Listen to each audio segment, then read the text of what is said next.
21वीं सदी में जहां महिलाएं हर वो काम कर रही हैं जो कि उन्हें पुरुषों से बराबरी का दर्जा दिलाता है, लेकिन अभी भी हमारे समाज में कुछ कुंठित मानसिकता के लोग मौजूद हैं जो महिला को महिला नहीं समझते, जानवर समझते हैं और जब वो उनकी मांगों को पूरा नहीं करती तो उसे मौत के घाट उतार देते हैं। ये कहना है, ये आरोप है इस परिवार का जिसने अपनी बेटी को, अपनी बहन को खोया है। एक लड़की जिसकी शादी को महज अभी 11 महीने भी नहीं हुए हैं, उसे मौत के घाट उतार दिया गया है। परिवार ये कह रहा है कि उनकी बेटी खुदकुशी नहीं कर सकती। पेशे से डेंटिस्ट, बहुत ही खुश दिल लड़की थी, कैसे रेखा खुदकुशी कर सकती है? ये परिवार बार बार ये कह रहा है कि ससुराल वालों ने उसकी हत्या की है, उसके बच्चे की, जो कि उसके कोख में पल रहा था, उसे मौत के घाट उतार दिया है। उसका पूरा परिवार इस लड़की का हमारे साथ मौजूद है। सुरेखा, आप जब वहां पर पहुंचे तो आपने भी अपनी बहन के शव को देखा।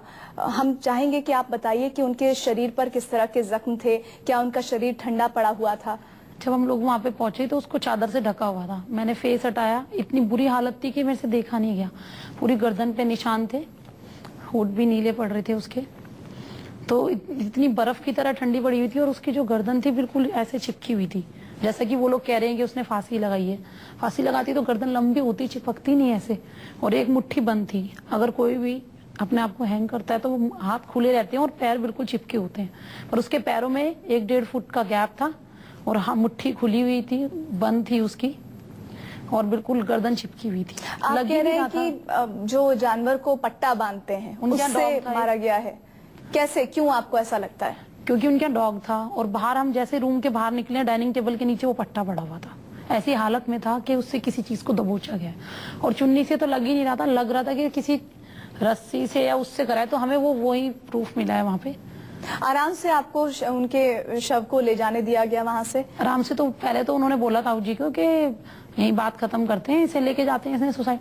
तो कोई भी नहीं माना, हमने मना कर दिया। हमने पुलिस को फोन किया है, जाके पुलिस आई है, तो वो लेके कैसे नहीं जाने देते। और उसके बाद पोस्टमार्टम रिपोर्ट?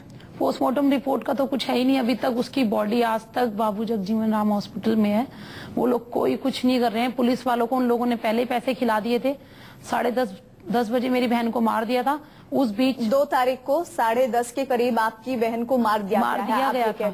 और जो उनके पास टाइम था 2 बजे से पहले का, उन्होंने सब कुछ प्लानिंग बनाई थी, सब लोगों से अपनी। पूरा परिवार उनका घर पे था? पूरा परिवार, बहन के पति, उनके सास ससुर, ननद और जेठ जेठानी सब घर पर थे जब आप गए वहाँ पर? आप लोग सब घर पे थे, पर उसके पास कोई नहीं था। उसे ऐसे लवारिसों की तरफ फेंका हुआ था। अच्छा, आप ये बता रही हैं, जब आप वहाँ पहुंची तो उन्होंने ये प्रयास नहीं किया कि जल्दी से उसे वहाँ फंदे से उतार कर डॉक्टर के पास, शायद जान बची हो तो बचा लिया जाए? अगर वो जिस बात को कह रहे हैं कि खुदकुशी की है, कह रहे हमें वो लटकी हुई थी, मेरा बेटा आया, वो चिल्लाया है और वो लटकी हुई थी। हमने डॉक्टर चुन्नी काटी है। अगर चुन्नी काटी थी तो उनके पास इतना टाइम था कि उन्होंने पंखे से चुन्नी कटी हुई भी हटाई है। उसको तो नॉर्मल लेटाया हुआ था चादर उड़ा के। उन्हीं के सब कुछ कमरा सेट था, कोई कुछ नहीं था ऐसा कि जिससे हम लोगों को शक हो उसने सुसाइड किया। और वो सुसाइड कर ही नहीं सकती। उससे मेरी सुबह 3 बार बात हुई है। क्या बात हुई है उस वक्त? वो रो रही थी कि मेरे को ऐसे ऐसे टॉर्चर करा जा रहा है। क्या सुबह 7 बजे के सुधांशु ने उसे मारा होगा, और सास भी उसको तंग करती थी और उसकी नंद भी, के मार रहे हैं मेरे को, ऐसे कर दिया। मैंने रात से कुछ नहीं खाया है और सुबह से नाश्ता नहीं किया है। मैंने कहा तू परेशान मत हो, कुछ खा। कह रही नहीं मैं कुछ नहीं खाऊंगी। तब मैंने फोन रख दिया।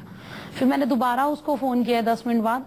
कहती मेरे को ना इसने बहुत टॉर्चर किया हुआ है, पर मैं इसको आदमी को तलाक नहीं दूंगी, मैं इसे छोड़ूंगी, मैं बच्चे के बाद अपने घर आ जाऊंगी। मैंने कहा तू परेशान मत हो, हम लोग आ जाते हैं। कहती नहीं आज दिवाली है, पापा वैसे ही इतनी टेंशन में रहते हैं, नहीं परेशान नहीं होना। मैंने अपने ताऊ जी को फोन किया, ताऊ जी ऐसा ऐसा हो रहा है, देखो आपने इनके यहाँ शादी कराई थी और आज क्या देखना पड़ रहा है। ताऊ जी आप लोगों ने सोचा होगा पूर्व एमएलए हैं, अपना रसूख है, कम से कम इस तरह की बर्बरता तो नहीं करेंगे। रिश्ता खुद मांगा था उन लोगों ने हमसे, खुद जबरदस्ती की थी शादीराम ने। 20 साल से मेरे ताऊ जी को जानता था वो, क्योंकि वो भी कांग्रेस में है और वो भी। तो सास आती है कि तूने सुखबीर को फोन किया है? उसका फोन आया हमारे पास कि लड़की रेखा इतनी परेशान है और ये वो। तो रेखा ने कहा मुझे तो बताना ही था। मैंने अपनी बहन को बताया, कह अगर तूने कुछ बताया ना तुझे खत्म कर दूंगी। ये वो चीज से डरते थे कि हमारी बदनामी ना हो। इलेक्शन सर पे है, वो टिकट के लिए अप्लाई कर रहे थे, तो वो भी कांग्रेस से है और मेरे ताऊ जी भी। तो जिन लोगों को जो थी, पुलिस क्यों नहीं सपोर्ट कर रही है? आपको ऐसा क्यों लग रहा है कि पुलिस को जो करना चाहिए वो नहीं कर रही है? जिस दौरान हमें डेथ हुई है और हमें बताया गया है, उस दौरान इन्होंने जिसको पैसे खिलाने जरूरी थे उन्हें खिला चुके थे। प्रशांत, अब आप क्या चाहते हैं? पुलिस कैसे आपकी मदद करे? और क्या आप चाह रहे हैं इस मामले में कम से कम ये तो किया जाए ताकि आपकी बहन को इंसाफ मिल पाए? जी हाँ, मैं यही चाहता हूँ। हम पे एक लौता सबूत देखिए, मैं तो पूरी देश के आगे ये कहता हूं कि मेरी बहन का सिर्फ एक लौता सबूत उनकी बॉडी है। जो उन पे निशान मिलेंगे उसी हिसाब से केस दर्ज किया जाएगा। और ये लोग इतने गंदे हैं, परिवार सिर्फ और सिर्फ ये चाह रहा है कि जो सबूत मिले हैं उसके आधार पर पुलिस इन्वेस्टिगेशन करे, पोस्टमार्टम रिपोर्ट जल्द से जल्द की जाए ताकि आखिर वजह क्या है डॉक्टर रेखा की मौत की वो साफ हो पाए।